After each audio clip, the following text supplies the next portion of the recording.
Boy, um, do you remember an NFL week 2 like that?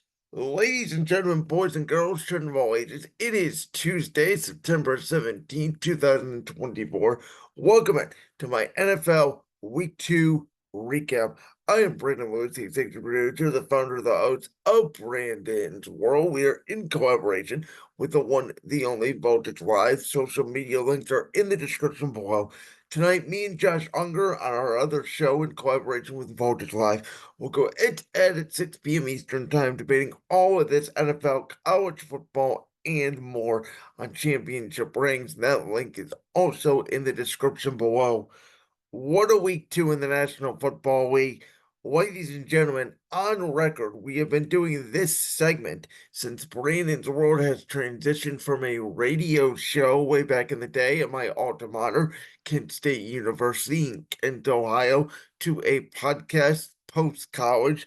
We've been doing this segment for 4 years, where I go over every single game in the money line. I make 5 picks for my best bets, and this is the worst week out of all of them that I've done best bets and money line throughout those entire 4 years. I went 6-10 in the money line and 1 for 5 in best bets.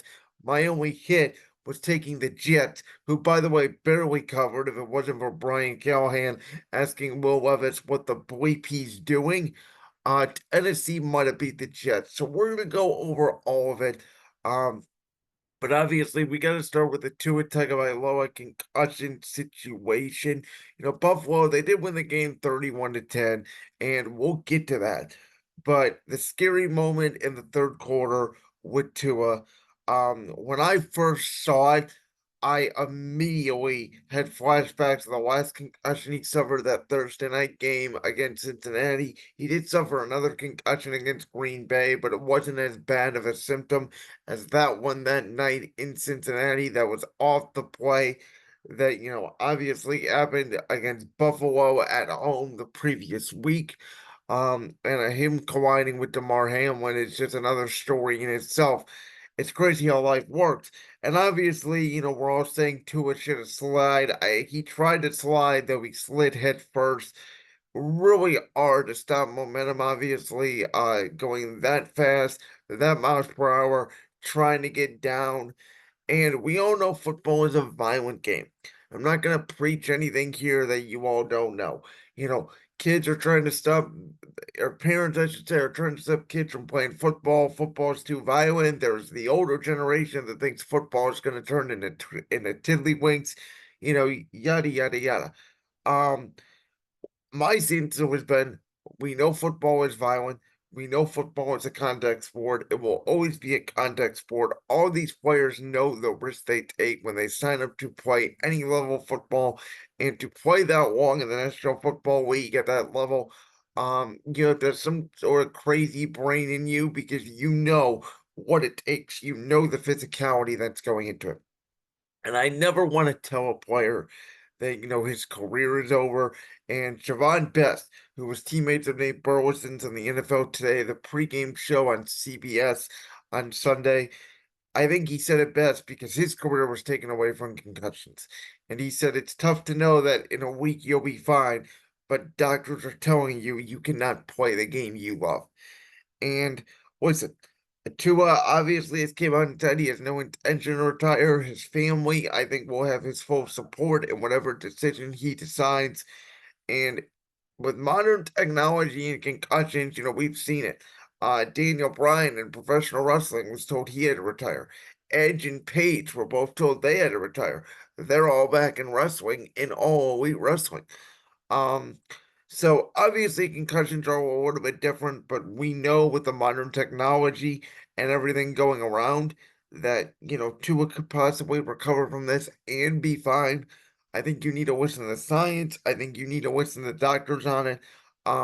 I think there's a chance because Miami has now put Tua on IR. So they are saying that I believe their bye is week 6 and then they have week 7 at Indianapolis. They are saying Tua could return for that game, and they brought over Tyler Huntley from the practice squad to back up Skylar Thompson. But Miami is not ruling it out. I do think if I was Tua, I would probably call it a career. I think he should call it a career. Again, he was supposed to be a bust with Brian Flores, and Mike McDaniel, I think, sort of turned him into what he is, which is a very good quarterback. He's a B plus quarterback. He's not going to get you over the top. And he got his money, and good for Tua. And you know, I don't want to think of the potential cap ramifications.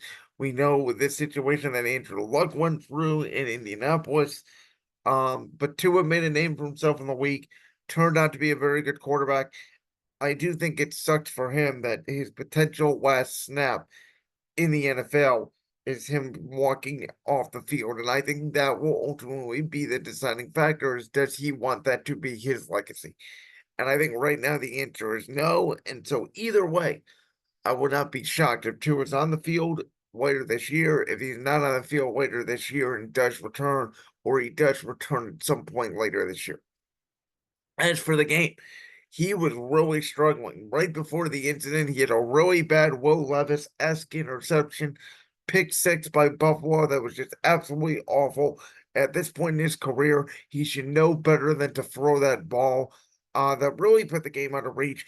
But James Cook and that Buffalo offense was dominating. And it's a little bit surprising because even though, we saw Buffalo's renaissance under Joe Brady last year as OC with the loss of Stephon Diggs and Gabe Davis, I think we all kind of thought it would take some time for Buffalo to get their new receivers implemented. And with the losses on defense, it would take some time to get those new pieces adjusted. They look well coached. They look prepared. They're using the tight ends. They're using the quick game. Josh Allen is protected. Their defense is flying all over the field. And Miami, again, even against Jacksonville, looked very rusty. Tua looked hesitant in the pocket. It looked like they were taking away that first read. They talked about the two-eye safety and playing man underneath, right? Not giving that quick throw to Tyreek Hill or Jalen Waddle. And that offense is all about rhythm and timing. And so Miami's in trouble not only because they lost Tua, but Buffalo's 2-0, and they play Jacksonville next week, who don't look very good. They're going to be desperate. And we know in the NFL, right? It's a any Sunday week at this point. Who would have thought the NFL is going back to the 90s where it's running the football, kicking field goals, and playing defense? I mean, I would have never thought it. So, but my takeaway from this is I think Miami may have been worse off than we thought even before the injury, and I think Buffalo may have been better than we thought. Now, I bet Jacksonville minus 3.5 to cover against the Browns, and I said I was weary about it throughout the week. And I was right because Deshaun Watson, as I predicted, I said he was either going to play great or he was going to play horrible, and he played pretty good. And the Browns won basically because of a safety. Now, the Browns' offense did not look good in the second half at all. Their defense, Zadarius Smith, Myles Garrett, JOK, that secondary with Emerson and Denzel Ward and Greg Newsome, that's what won them the game. Because Jacksonville's offense could not move the ball for their life in the first half. And the Trevor Lawrence thing is a mystery. Now, again, whether Trevor Lawrence was always going to be this way, we don't know. If that rookie year with Urban Meyer scarred him for life, we don't know. But he had a very good year two under Doug Peterson. He had a very good year three until he got hurt, at the end of the year last year. And he has not looked like the same quarterback since. Jacksonville has not looked at the same offense. They were missing Evan Ingram, who pulled his hamstring in warmups, but he cannot get the football down the field. And it's got to be concerning for Jacksonville now because you're 0-2 in your division with CJ Stroud in your division, and you look bad. You only have 30 points at this point throughout the season. And the offense has been stuttering in the first half. They can't get Travis Etienne going really at all until the second half when they started running the football. And that safety that Lawrence took was objectively bad. Browns got a lot of pressure, but it looked like there was no answer there from Jacksonville, who, had a shot to win the game at the end of the game. A lot of bad penalties by the Browns, a face mask by Deontay Foreman, back-to-back holding calls, Deshaun Watson on a bootleg, take the sack, you run the clock. Instead, he throws it in the dirt. It wasn't like last night, which we'll get to with Saquon Barkley. but gives Jacksonville time. Browns defense able to get a stop, and now the Browns play the Giants. And even though I'm inclined to take the Browns, I feel like this week in Survivor, again, it's any given Sunday. Jets beat the Titans. I already talked about this. Will Levis gave this game away. It's 2 games. The Titans could arguably be 2-0, and that was the team that my debate partner, Josh Unger, said was going to be the worst team in the AFC. And in my opinion, they probably should be 2-0, but they are 0-2. And Will Levis and Brian Callahan are not on the same page, and Will Levis will not work in the NFL, and the Jets barely covered. They did not look good offensively. Aaron Rodgers, again, it's going to take time. They're using Brees Hall, they're using Garrett Wilson. Mike Williams had 1 catch. It was a big catch, but he only had 1 catch. And the concern, I think, on the Jets side of it is not that their offense looked pathetic for most of this game. If it wasn't for the backup rookie back, Brandon Allen, I don't know if they win the game. I think the concern is defensively, they're giving up pass plays through the air. I mean, how about that catch by Calvin Ridley with 2 defenders down the sideline? That was an amazing throw. Will Levis has some Carson Wentz, I think, in him where he's just steering headlights and doesn't care and will just throw it up and see what happens. But, Tony Pollard too, running all over the Jets defense. The Jets defense not getting a pass rush. And for a Jets defense that we thought was top 5 in the league, they really struggled against San Francisco, and they struggled for most of the game. I would say midway through the third quarter, there was real doubt there that Tennessee could beat the Jets. The Tennessee Titans, who everybody thinks is going to be the Commanders of this year because the Commanders had Sam Howell and the Titans have Will Levis, and they're not that good. Should have been 2-0, and they should have beat the Jets. We'll see how the Jets play this week in their home opener against the Patriots, who I did pick Seattle to cover 3.5. They did not do that. They win by 3. They win in overtime, a game that Seattle mostly had in hand until the second half when New England stopped the run and Ramondre Stevenson got going and, Jacoby Brissett took care of the football and Hunter Henry caught like 7 balls in the first half. And I got to tell you, Alex Van Pelt, I saw him in Cleveland the last few years, the offensive coordinator, even though he wasn't calling plays. We know his history with Aaron Rodgers in Green Bay. The guy's a pretty good play caller. And New England's offense does not look awful. It looks competent. And if you get Drake May in there, pretty soon, week 5, week 6, Drake May plays the way Jacoby Brissett plays, maybe runs around a little bit. New England, Josh Unger sent on championship rings. They could win 5, 6 games. I think he's right. I don't think they're going to be as incompetent as what they were last year. Sorry about that. And take a quick drink. And now we get to Malik Willis, who I don't understand. I think the Colts thought they were going to wake out of bed. They were going to stop the run. Malik Willis couldn't throw. They were going to win this game easily. I took Indy to cover 3.5. Again, they did not. Josh Jacobs, over 130 yards on the ground. Could not stop Malik Willis for the air. He was 12 of 14 passing. And Anthony Richardson looked like he was seeing ghosts out there with Shane Steichen, who we know his history with Justin Herbert. We know his history with Jalen Hurts. He's a brilliant offensive mind. And until, the last score of the game where, the Colts got a touchdown and they had 2 timeouts to try to make it close, Indianapolis offense, outside of the running game with Jonathan Taylor, they could not move the ball. And Green Bay, they kicked 3 field goals. Again, it's going back to the defense is winning here early, very early in the season. A lot of these teams are getting a lot of turnovers, playing the cover 2 shell, forcing teams to be patient, and they're not doing it. And these quarterbacks look bad. Most of these guys right now are under 60% completion percentage. In modern day football, the bar was 63, 64, 65%. We're going back to the 90s here, folks. Again, it's not about who has the best quarterback anymore. You look at these quarterback matchups. Aaron Rodgers, Will Levis, Anthony Richardson, Malik Willis, Gardner Minshew, Lamar Jackson, Derek Carr, Dak Prescott. Baker Mayfield, Jared Goff, Matthew Stafford, Kyler Murray. Now, some of these are close, but the losing quarterback, I mean, you would have thought without Jordan Love, Malik Willis only been there 3 weeks, and he ran the offense better than what Anthony Richardson has ran his entire career. I would be concerned if I was the Colts, who have the Bears at home on deck. That is a desperate Indy team now. 0-2, trying to play catch up in their division. Absolutely shocking. The Ravens were up 16-6. And the Ravens did what the Philadelphia Eagles have done the last year. Blow leads. And they continue to blow leads. And Gardner Minshew, who beat the Ravens last year as a member of the Colts, continues to torture the Ravens. Devontae Adams, another great game, 120. Brock Bowers, the rookie tight end, looks sensational. Gardner Minshew, outside of that one bad interception he had where he threw it directly to the Ravens, I don't know what he was looking at in the first half. Played pretty flawless.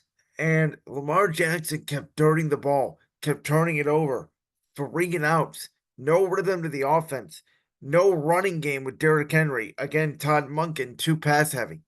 In Baltimore, it has not mattered if they changed coordinators from Greg Roman to Todd Monken, from Mike McDonald to Zach Orr. They continue to blow weeds. And the Ravens now 0-2 are taking on an embarrassed Cowboys team who we'll get to here in a couple of games. Again, all you got to say is, wow. Bryce Young got benched by the Panthers. Jim Harbaugh's running game took over. Joe Alt looks great. Rashawn Slater looks great. That's exactly who the Chargers are. I said I probably should have taken the Chargers minus 6.5. I thought there was a chance that, it was week 1. Carolina was going to look better in week 2. I actually think they look pretty good this week against Vegas. I think Andy Dalton will get the ball out on time because I think there are receivers open down the field. Andy Dalton just can't get them the ball, which I think is very concerning for Bryce Young. That Dave Canales told the media that Andy Dalton gives the team the best chance to win this week. And Andy Dalton's like 36, 37 years old at this point. And Bryce Young just looks too small to play in the NFL. I mean, he can't see. I mean, this is a joke. The Panthers offense can't move the ball. And I think Dave Canales is trying to not lose the locker room at this point. The Chargers just ran all over them. Now, the Panthers' defense looks bad. Their run defense looks bad. Justin Herbert looks very comfortable. Quentin Johnson's now coming on as a receiver. You got Johnson. You got Josh Palmer. You got Len McContry. I think it's going to be a different receiving group every week for this Charger team. Chargers are 2-0. We'll see what Andy Dalton does with Carolina. This was a game he didn't really even have to watch. Commanders, they covered the 1.5. Now, again, I didn't bet the game, but Washington 21, Giants 18. They got all 21 points on 7 field goals. Again, playing defense, kicking field goals is somehow again winning in this league when it was an offensive league the last 5 years. I don't get it. Offensive touchdowns for the first 2 weeks. It was 110, I believe, a couple weeks ago, or a couple years ago, I should say. And there's like 60 right now. The yards, there was at this time last year, there was 18 out of 32 quarterbacks threw for 300 yards last year. This year, only 5. It's a lot of dink and dunk. It's a lot of cover 2. It's a lot of, hey, the Giants scored 3 touchdowns, but their kicker got injured on the opening kickoff, and the punter couldn't kick. So they had to go for 2 every time. Brian Dable was defensible for not having a backup plan and kicker, which I don't understand. Malik Neighbors, the receiver at LSU, looks really good for the Giants, so he didn't have a quarterback. The Giants look like a disaster. And again, they had Washington beat. That's the one division rival they play well against is Washington. And Jaden Daniels, to his credit, drove him down, kicked 7 field goals, won the game. And the Commanders now are tied with Dallas and Philly at 1-1 for the lead in the NFC East. This was a game, in retrospect, I don't think anybody cared about. There was too many 1 o'clock games on. This was really a corner TV game. Because everybody was watching the Dallas Cowboys get their ass kicked by the New Orleans Saints. 44-19. Derek Carr with the new offensive coordinator, Clint Kubiak. We thought last year Derek Carr looked washed. We thought Evan Kamara looked washed. We thought Chris Olave was not as good as we thought. Might have just been the scheme. We know the Saints have always had a good defense. Now, I've questioned Dennis Allen as head coach because he's statistically, outside of Hugh Jackson, the worst head coach in the history of the NFL, quite literally. But at the end of the day, the Saints look like the best team in the NFL. Again, I thought this team was going to win 3 games this year. If they beat the Eagles on Sunday, they'll have their third win. And I thought this team was going to need a reset. I thought Spencer Rattler was going to be the quarterback midway for the season. And Derek Carr, for 2 weeks, is the MVP of the National Football League.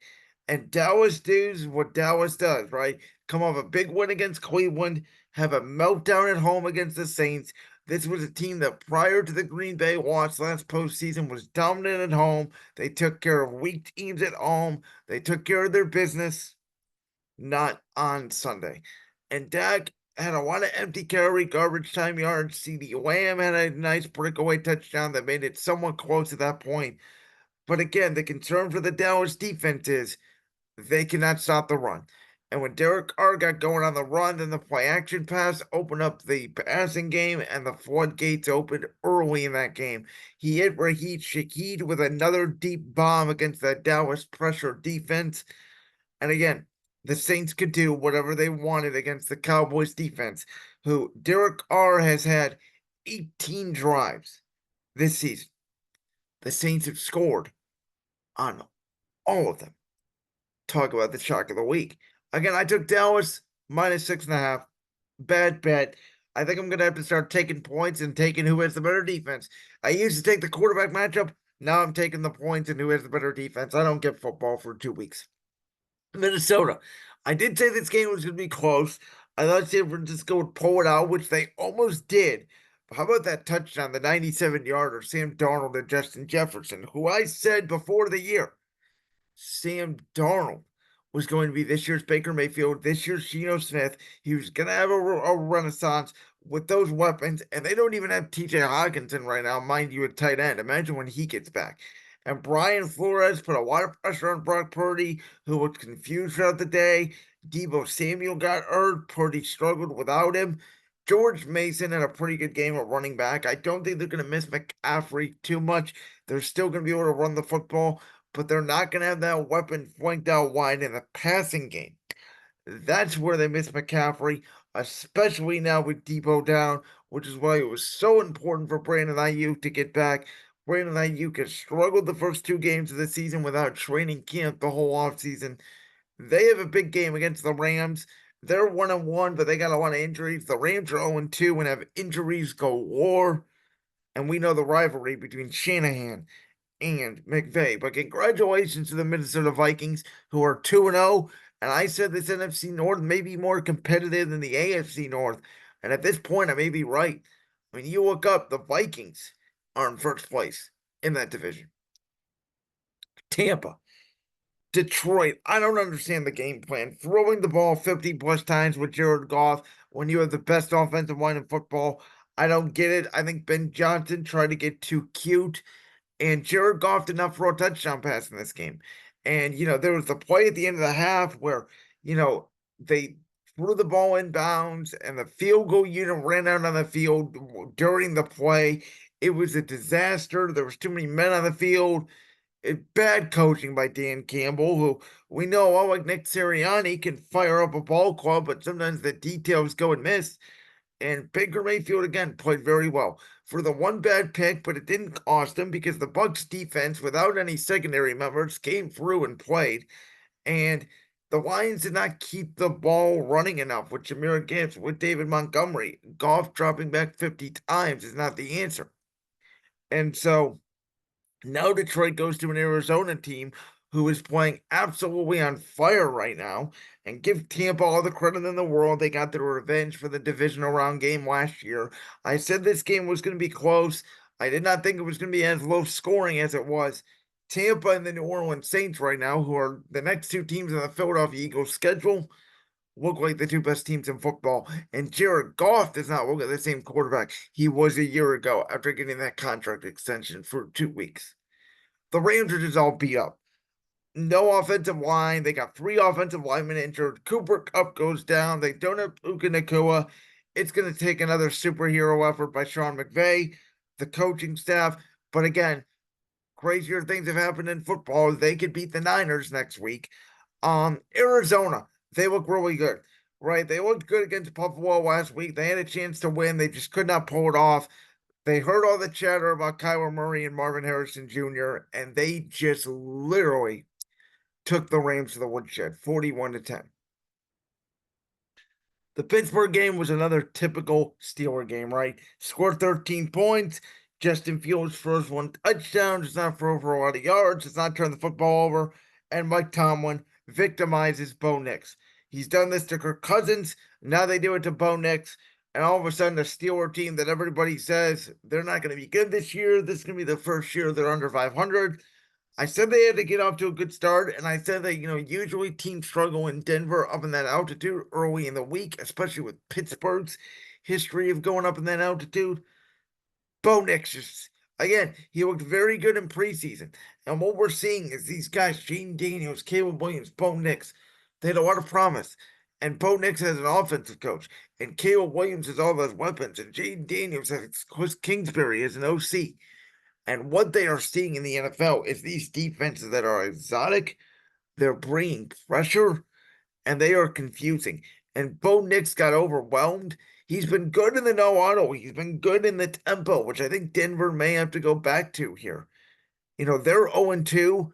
They could have won both these games. They were leading in both these games, or at least competitive in the Pittsburgh game. The decision of the week that I don't get here is Denver with 155 left and only one timeout decided to kick off. And again, I get the onside kick percentages. I want to see a 4th and 15 as well. They're clearly trying to take the onside kick out of the game. But Sean Payton, I don't think believed his team had a shot to win the game. So that's concerning from the Denver perspective. I said Cincinnati was going to give Kansas City everything they got. I should have bet Cincinnati. I knew it. I knew it. I knew it. I knew Joe Burrow wasn't washed. The hand injury, again, concerned me a little bit. But Cincinnati's always up for Kansas City. And these two teams always play tight. Cincinnati matches up well against Kansas City. And not surprisingly, 4th and 15, it was PI on Cincinnati. Kansas City gets a game-winning field goal. But the thing that shocked me about this game was both teams were kicking field goals. And I think, again, that shows the respect both teams have for the other side. They know every point is going to matter in this game. Both Cincinnati and Kansas City early in the game got down to the 4-yard line, kicked field goals. How about Caleb Williams? I felt bad for the kid. I actually thought he had a pretty good first half. Then he was overwhelmed by D'Amico Ryans and the blitz in the second half. Chicago's offense reminds me of Philadelphia's offense last year, where they just did not have an answer to the blitz. And if this continues, if Gus Bradley and Indianapolis heat them up, and the Rams heat them up the week after, and Chicago looks pretty bad offensively, Matt Eberflus is in trouble. Now he goes back to Indianapolis this week. Again, that's a very interesting game, in my opinion, between the Bears and the Colts. CJ Stroud looked really good. Who would have thought Nico Collins is now their number one receiver? Not Stephon Diggs, not Tank Dell. Bears, despite that, though, their defense is good. And their defense held Houston in the second half. And they had a chance to win the game at the end of the game. And I think they do miss Keenan Allen offensively. But I'm concerned about Shane Waldron as the offensive coordinator. Because their offensive line actually works worse than it did last year. As far as we want to give Luke Getsy for how that Chicago operation was ran last year with Justin Fields, Vegas' offensive line that he's coaching right now is the OC. Looks pretty good. And the Bears' offensive line could not pick up a blitz to save their life. And Caleb Williams was running around all night and made a couple boneheaded plays that he thought he could make because he is still realizing that this is not the Pac-12. So I actually saw some good signs. 19-13. Again, a lot of low-scoring games. I don't think it's the end of the world. And then Atlanta. Oh, last night. The bad decision by Nick Sirianni was to not take the field goal on the second possession when it was 4th and 3 or 4th and 4. You could take the field goal. This is a game where points are going to matter. And then obviously the Saquon Barkley drop turned the whole game, and the defense could not get a stop, and it's deja vu from last year. I think Kirk Cousins played better for Atlanta. Did not think he played great, but the main story was he did not turn the football over. Had a couple close calls, but he did not turn the football over and just stayed calm. And I think the biggest story of the night for Philadelphia is the defensive line without Hassan Reddick is not the same. Bryce Huff has not showed up. Jalen Carter and Jordan Davis have gotten a little bit of a push, but they're mostly getting double teamed, and outside on the edge is a real concern. Outside of Brandon Graham, Nolan Smith, first round pick, has not been productive. Bryce Huff, the free agent acquisition, has not been productive. And they are getting ran on in the run game, and they are getting destroyed in the passing game down the middle of the field. And unless Philadelphia gets a pass rush, that's what the defense is going to look like this year. Jalen Hurts made one bad mistake all night. I thought there was a lot of times where he looked like vintage number one. Jason Kelsey even said so in the booth, and I thought both offensive lines had a very good night. Bad decision at the end of the game for the pick to Jesse Bates. I thought overall Philly's offense actually played pretty good, and I'm going to defend Nick Sirianni on the decision, the 3rd and 3, the quarterback rollout. If you hit Saquon Barkley at that point, 99 out of 100 times he's going to catch that ball. Everybody was inside. I get it. There's the thought you run the ball, you take the time down, either do the brotherly shove or you kick the field goal. Atlanta still drove down there in, a minute or so. I don't think 40 seconds necessarily would have made the difference because Atlanta just moved that ball so darn quickly down the field. I think it was just a shock to everybody in that locker room. And they got to get that funk out, man, from last year. They keep talking about they got to get the taste out of their mouth. The only way to do that is to dominate somebody, which Philadelphia has yet to do now for like the last 10 games they have played. Credit to Kirk Cousins, who again played better. I thought Bijan Robinson, great job in the run game. Overall, again, I thought this loss was on not taking the field goal the second possession of the game.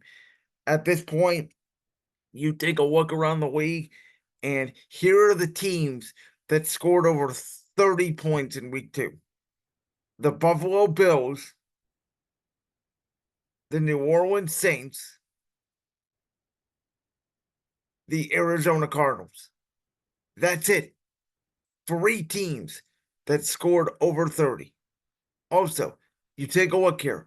1, 2, 3, 4, 5, 6, 7, 8, 9, 10 out of 16 games this week were won by the road team. And Cincinnati arguably should have beat Kansas City. So home field advantage may not be as big of a factor as we thought anymore either. What a weird trends. I think it's going to balance itself out. We always say there's too much offense, there's too little defense. Now there's too much defense, not a lot of offense. I think it's going to balance itself out. But I'm telling you, I took all 5 favorites in week 2's best bets. I went 1 for 5. I went 6 and 10 in the money line. Last year at this time, I was 19 and 13 in the money line, 6 for 10 in best bets. Now I'm 16 and 16. I am 4 for 10 in best bets. So I'm 2 off my best bets pace from a year ago. I'm 3 off my money line pace from a year ago. I can make up the money line over time. I'm not that concerned about that. I am concerned about best bets. I think there's a lot of tricky games this week. And to be honest with you, I am the least confident in betting football right now than I ever have been. Because for the last 4 years, if you took the better quarterback, most of the time you were going to win. Now, I think it's if you take the better defense. And depending on how many points you get, if it's more than a touchdown, I think it's automatic.